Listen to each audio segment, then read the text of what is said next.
जय गीता भागवत।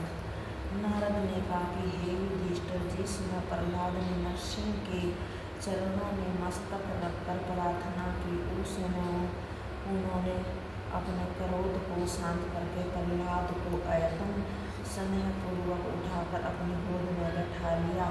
फिर उसके मस्तक पर हाथ फेरते हुए इस प्रकार कहने लगे कि हे पुत्र, तुम भयभीत मत हो, तू जो चाहता हो उसे कह।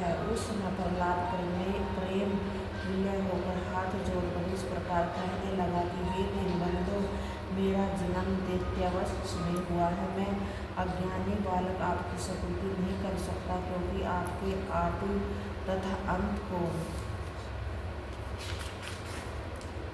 कोई नहीं जान सकता। हे प्रभु, अधर्मियों के वंश में उत्पन्न होने वाले मुझ बालक पर दया करके आपने मेरी रक्षा की है। मैं अपना इससे बड़ा सौभाग्य क्या समझो। आप तीनों लोगों के स्वामी हैं। चारों वर्णों में ब्राह्मणों को सबसे उत्तम तथा शूद्र को सबसे छोटा कहा जाता है, परंतु मेरी समझ में ब्राह्मण उसी को समझना चाहिए जो आपकी शक्ति तथा स्मरण करता हो। जो ब्राह्मण आपसे विमुख रहता है वह केवल नाम के लिए ही ब्राह्मण है। जो शूद्र आपके चरणों में प्रीति रखकर आपका स्मरण व ध्यान करता है, मैं उसे ब्राह्मण से श्रेष्ठ समझता हूँ। आप हरिभक्तों को सुख देने तथा अधर्मियों को भव सागर से पार उतारने के लिए ही सगुण स्वरूप धारण करते हैं, ताकि आपके सगुण स्वरूप का ध्यान कर तथा आपके अवतारों के लीला चरित्रों को परस्पर कह सुनकर संसारिक लोग मुक्ति को प्राप्त कर सके। आप सर्वगुण संपन्न है, आप में कोई भी अवगुण नहीं है। संसार की किसी भी वस्तु की आप इच्छा नहीं रखते हैं। आपके भक्तों को ऐसी सामर्थ्य प्राप्त होती है कि वे अपने मुख से जो भी शुभ अशुभ बात कह दे वैसा ही हो जाता है।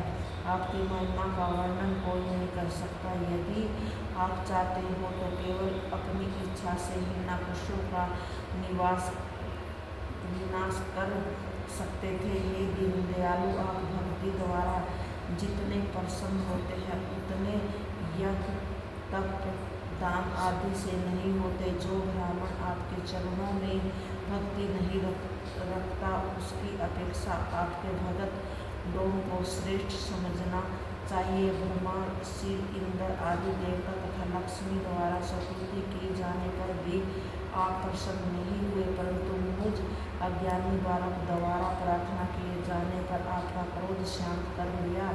इससे मैं अपने को बड़ा भागी समझता हूँ। हे त्रिलोकीनाथाधिपति, जिस प्रकार मनुष्य सर्प को मारकर प्रसन्न होते हैं, उसी प्रकार ही नरकासुर के मारे जाने से संत तथा महात्माओं को प्रसन्नता हुई है। मैं आपके इस तेजस्वी स्वरूप, कराल नख तथा दांतों का कुछ व्यय नहीं मानता, परंतु आपकी संसारूपिणी माया से बहुत डरता हूँ। अतः हे दयानिधे, आप मुझे इस माया रूपी अंधकूप से बाहर निकालकर अपनी शरण में ले ले। हे प्रभु, आपने मेरे मस्तक पर हाथ रखकर मुझे कृतार्थ कर दिया है। आपके समान दीन दयालु अन्य कोई नहीं है।